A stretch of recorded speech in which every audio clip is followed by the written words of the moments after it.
I asked all of you which killer you'd remove from the game if you had the choice to remove one. There were some varied answers. Some nurses, some tricksters, some spirits. The overwhelming majority, however, went to Skull Merchant. We aren't talking a slither here either, but an overwhelming majority.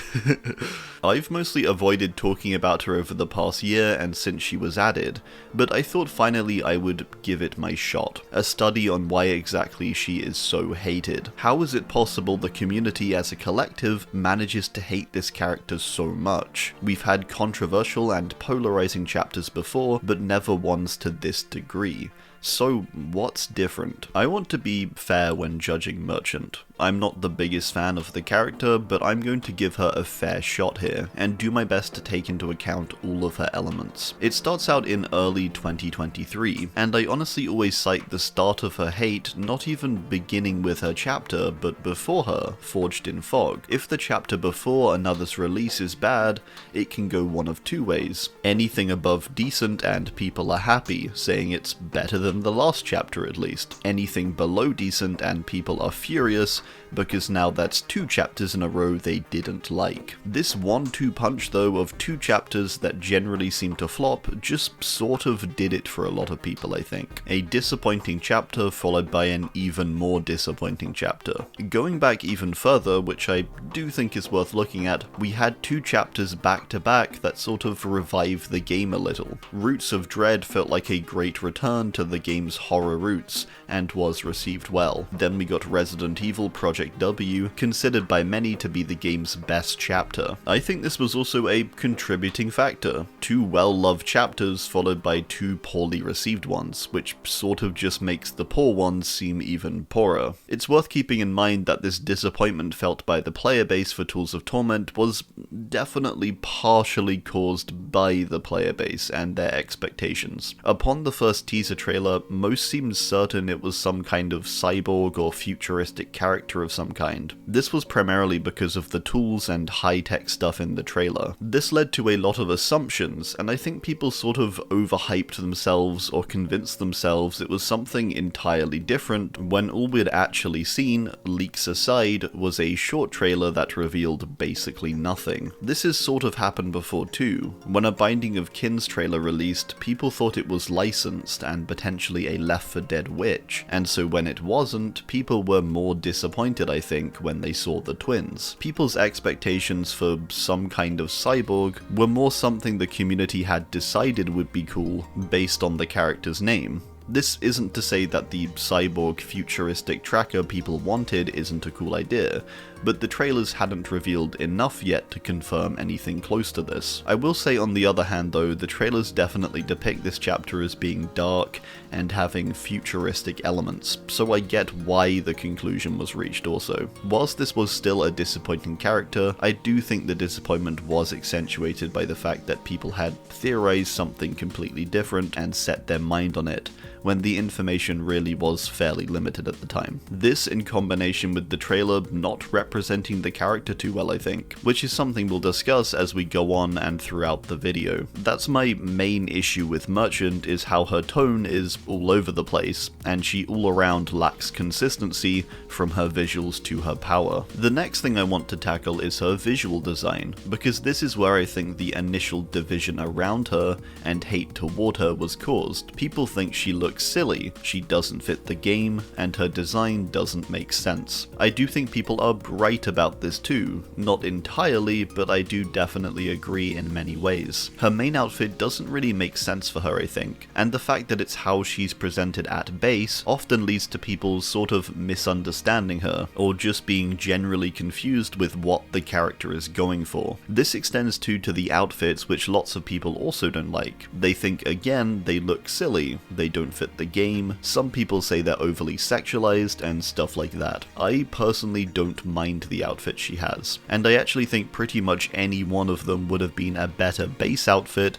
than the base outfit she does have. One of the biggest issues with her base outfit is that it's just so inconsistent across its components. It feels like a bit of a mess of ideas. Is it meant to present her as a tactical hunter? Is she meant to look wealthy and show it off? Is she a prepared killer? Is she an unprepared killer? All of these things don't really have answers when looking at her visuals. She's sort of tactical in what she's wearing, and yet she's sort of impractical too. She's wealthy and showing off, but then elsewhere she looks cheap. She looks kind of prepared, but then at the same time very unprepared. It's just this mix of lots of clashing elements. She can be both a tactical hunter, but also wealthy and a bit of a show-off, but it can be done a lot more subtly. Instead of her cheap-looking attire, have it be a higher quality material as just a simple change. Encrust some stuff on the belts and attachments and such. I think her mask even can still be diamond encrusted if you want, but just make it a little more high-tech, as her base look just looks so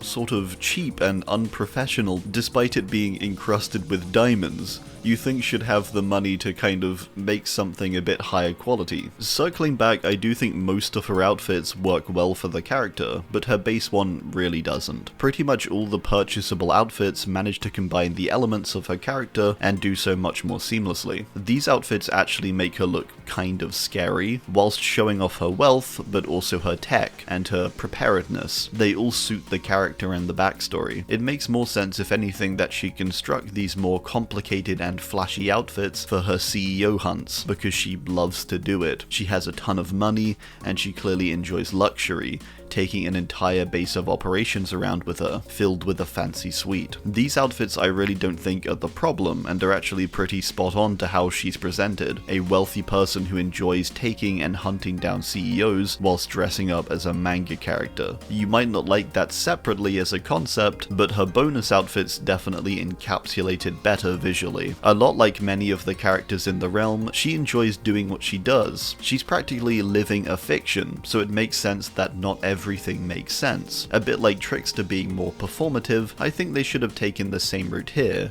and made her that way too at base. Doing this also makes some of her inconsistency seem more consistent. It seems like a conscious trade-off of practicality for the purpose of playing this role of the Skull Merchant. This is further why I don't buy the base look. I could see her wearing something like this when privately constructing her tools out in the woods in her base camp, a bit like we see in the trailers. However, when it comes to hunting down the CEOs, that's the time she gets to embody a different character. That's my opinion on her design really, is that the base just should have been something a little more like her cosmetics. Her base outfit could even have been introduced, just get rid of that mask and stick on a welding mask or something, and she looks 10 times better. This is what she wears when constructing tools, this is what she wears when becoming the Skull Merchant and hunting her prey. One side where she's more practical when constructing twisted tools and preparing her drones, and her more performative side when she takes on the role of the Skull Merchant, wearing flashy outfits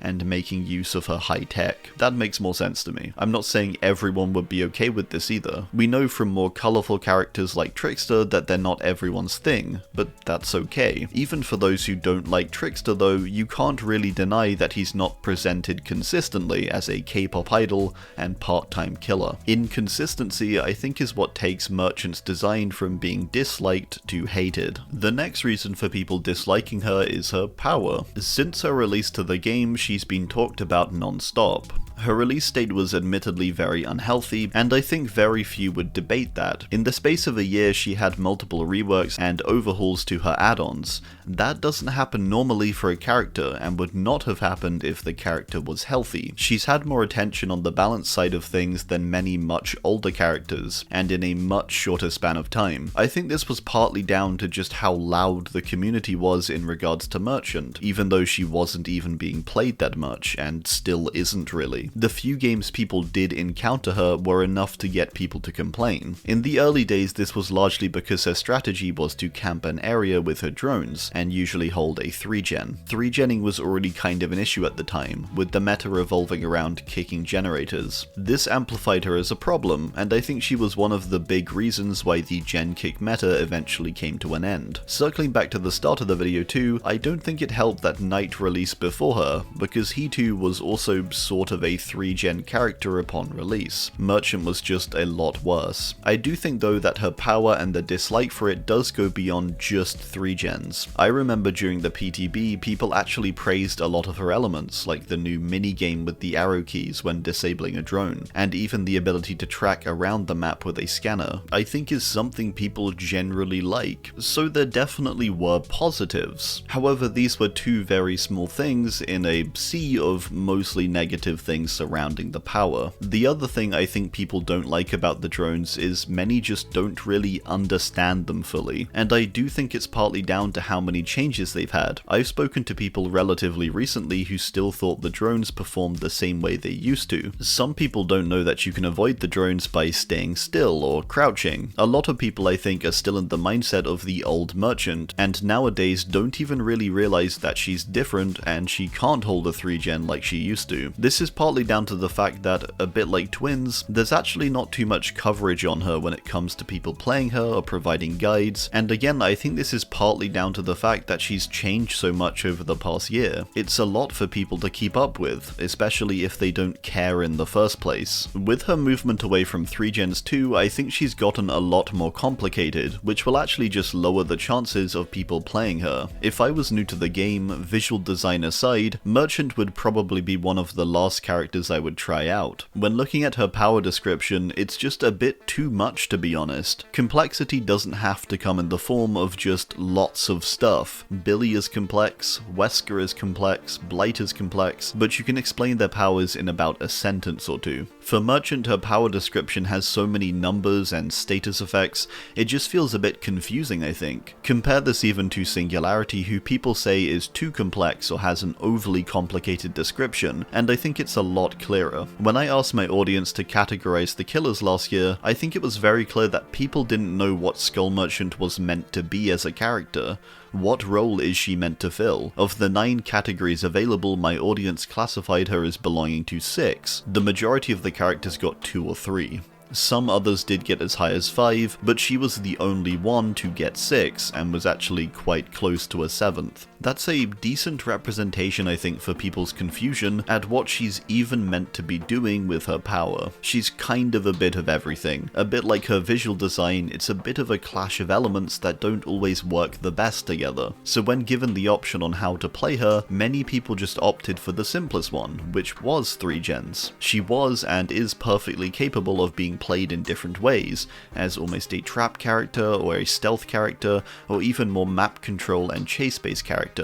But because 3-genning was so much easier, and her ability almost wanted you to do that, it's understandable people played her like that. This has been a problem for other characters in the past too. For a long period of time, people would just spam hag traps around a hook and easily snowball a game, or even 3-gen, even though she's perfectly capable of setting up a more strategic area and focusing on chase and map pressure. The difference with Merchant I think is that there was very little to encourage you to place your drones in places that weren't next to generators, especially at a time when it could stop them being worked on. This has been somewhat fixed now, and they are generally better used in between areas where you can string together the required stacks needed to damage. Back then though, people did it because it was really the easiest and most efficient way to play her. Overall, that's the trend of Merchant I think. People don't really get what she's meant to be from her visuals to her in-game power. All around, people are still confused at who she is and her place within the game. This leads on to the final segment of the video, and one that's essentially just focused on how hating her has become such a trend that it's likely never going away. I reckon there's a decent portion of people out there who dislike Merchant purely for the sake of it. Many will actually just DC when they see a Merchant, even after all these reworks. It's this community-wide mindset that Skull Merchant bad. I'm by no means trying to invalidate those feelings either, because everyone has the right to feel any way they like about a fictional character.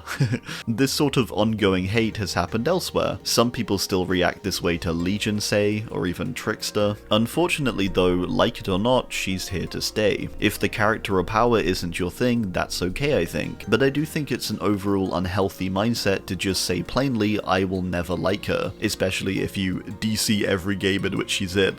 I agree, she's not the most interesting character character, and her power isn't the most engaging, but a lot of time has been put into making her fit more seamlessly, and making her more enjoyable in-game. She's not entirely there, and I don't think ever quite will be, but it's sort of worth giving her a shot nowadays. I guess that's my point. One of the biggest things that caused so much hate toward her, I think, was this time last year she sort of just embodied everything people didn't like about the game at that time. An anti-loop 3-gen tracker with a confusing power and a visual design that can't quite decide what it's going for. Lump this on top of people's expectations aiming towards something entirely different, and it's sort of just a big recipe for disaster. Whilst the content itself is definitely worthy of criticism, and has definitely gotten it, it's also worth noting that Merchant's reception was greatly affected by the surrounding times. It's a big bit of context, I think, where there was a lot of issues all sort of boiled down into Merchant, who was an easy target, a convenient and simple way to point fingers